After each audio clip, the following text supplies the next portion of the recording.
Ons ateljeegas vandag saam met ons via Teams, Edwin Kriel, is die hoofuitvoerende beampte van Langeberg Foods. Edwin, goeiemôre en welkom hier op Grootplaas.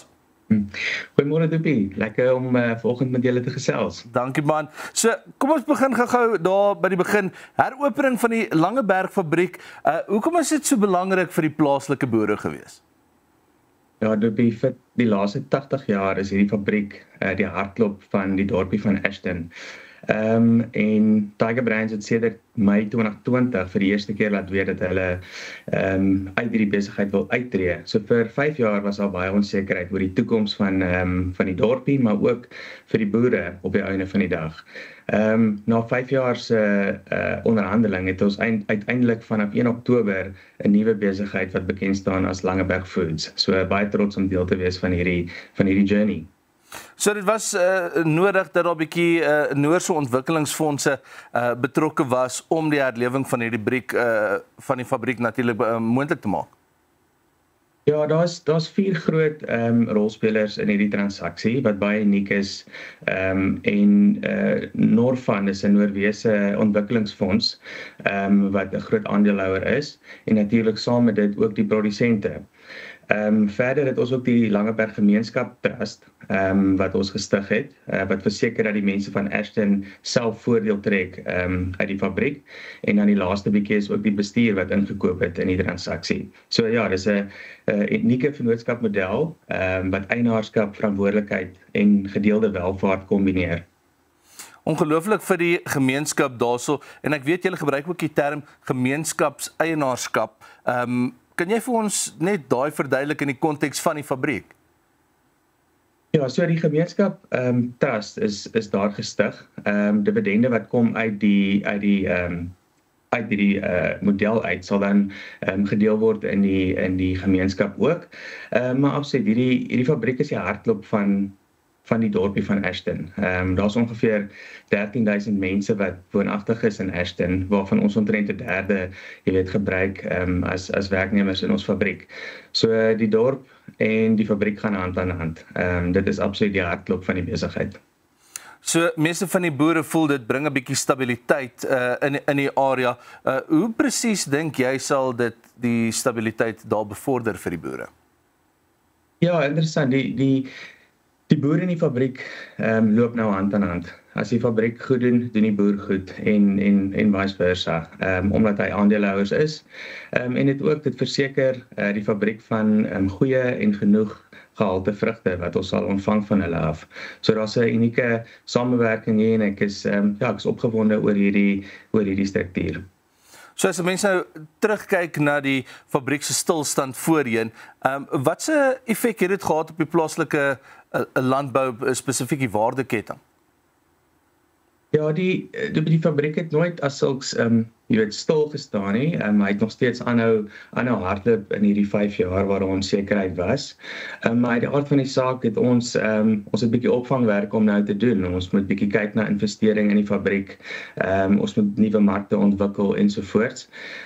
So ja, bietjie opvangwerk van ons kant af. Maar gelukkig het die fabriek in hierdie periode bly hardloop. So natuurlik met enige so projek is daar altyd 'n paar risiko's en uitdagings wat voorlê. Enige risiko's wat jy aan kan dink wat boere of die gemeenskap gaan moet aanspreek? Ja, dit is maar soos 'n boerdery op die einde van die dag. Jy is uitgelewer aan die weer, jy is uitgelewer aan die wisselkoers. Die hawes in Kaapstad is problematies van tyd tot tyd. Maar ons leef saam met hierdie uitdagings. Ek dink die een kenmerk van 'n Suid-Afrikaner is dat ons baie, die Engelse woord is resilient is. So dit is maar ons uitdagings, soos wat elke boer ook het. Maar ja, ons is gereed vir hulle. En dan as ons nou kyk na die betekenis wat hierdie projek het vir transformasie in die landbouverwerking in die streek, kan jy vir ons 'n bietjie uitbrei op dit? Ja, ek dink ons rol as in die industrie, veral in so 'n klein dorpie van Ashton. Ons passie is die mense en die kultuur. En ons rol is om mense te ontwikkel, binne in daai gemeenskap. Om op die einde van die dag die beste weergawe van elke persoon te kry en te ontwikkel in ons groep. Ons is op die oomblik, in ons kern is ons 'n inmaakfabriek, maar ons het groot planne vir die toekoms en hopelik kan ons mense uit hierdie gemeenskap neem en verder saam met ons ontwikkel. Nou hoop julle met die hervatting van hierdie Ashton fabriek dat daar sal julle sal al 'n voorbeeld stel vir ander waardekettingprojekte in landbou? Ja, ek glo hierdie nuwe struktuur wat eienaarskap, verantwoordelikheid en gedeelde welvaart kombineer, is iets wat ons glo 'n nuwe manier vorentoe vir landbou Suid-Afrika kan wees, verseker. Nou, hoe belangrik is logistiek en infrastruktuur vir die sukses van die heropening van hierdie fabriek van julle? Ja, infrastruktuur uit die aard van die saak is ongelooflik, belangrik. Jy het die regte toerusting nodig om effektief te kan produseer. Ja, soos ek genoem het vroeër, ons het 'n bietjie opvangswerk van 'n kapitaalbestedingsperspektief, maar dit gee ons ook die geleentheid om, leapfrogging te doen. Ons kan nou gaan kyk wat is die beste nuwe toerusting en dit dan in ons fabriek gebruik. Logistiek is dan die tweede gedeelte van jou vraag wat uit die aard van die saak net so belangrik is. Ons sit met 'n groot werkskapitaal in hierdie besigheid en ons moet dit so gou as moontlik in kontant omskep. Ons betaal die blikkies, die arbeid, die vrugte, alles vooruit en ons verskep dit oor 'n 12 maande periode aan ons kliënte wat dan 30 dae daarna ons eers betaal. So ons moet dit so gou as moontlik in kontant skep. Dit is die belangrikheid van hierdie besigheid en vir daardie rede is logistiek net so belangrik. Ons moet vinnig ons produk deur die waardeketting kry om dan daai produk in kontant te kan skep. Ons produk is nie 'n bederfbare produk nie, so ons het bietjie meer tyd van daai perspektief af, maar dit is maar die druk op werkskapitaal en die rede hoekom logistiek so belangrik is. Nou, net gou so vinnig, ons het 'n minuut. Hoe betrek die fabriek nou boere? Is daar effens 'n ander verhouding as wat daar voorheen met die boere was?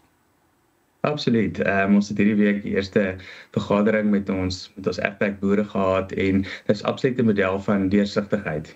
Ons wil hulle intrek en ek praat nou van ons, hulle, dit is ons. Hulle is aandeelhouers van hierdie besigheid en dis belangrik dat ons deursigtig is in die proses en hulle intrek in groot besluite.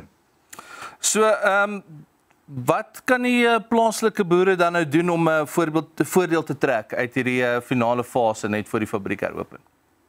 Ja, ek dink dit is 'n geval van ons moet mekaar se hande vat in terme van volumes wat ons deur die fabriek kan vat, kwaliteit wat ons ontvang en ja, net hande vat deur hierdie proses en ja, ek dink hierdie kan 'n baie mooi voorbeeld wees vir ander sektore, ander besighede oor hoe mense saam kan werk om sukses van 'n besigheid te maak. Edwin, baie dankie dat jy met ons gesels het vanoggend. Dis Edwin Kriel, hoofuitvoerende beampte van Langeberg Foods. Ons sal een of ander tyd weer bietjie inloer daarso met die Ashton fabriek en hoor hoe die dinge daarso gaan. Maar ons gaan Groot Plaas vandag afsluit met 'n liedjie deur Steve Bobby Bok en al die manne genaamd Die Land. Dis dit vir Groot Plaas vir vandag. Ons hoop jy het 'n lekker naweek en sien mekaar weer maandag.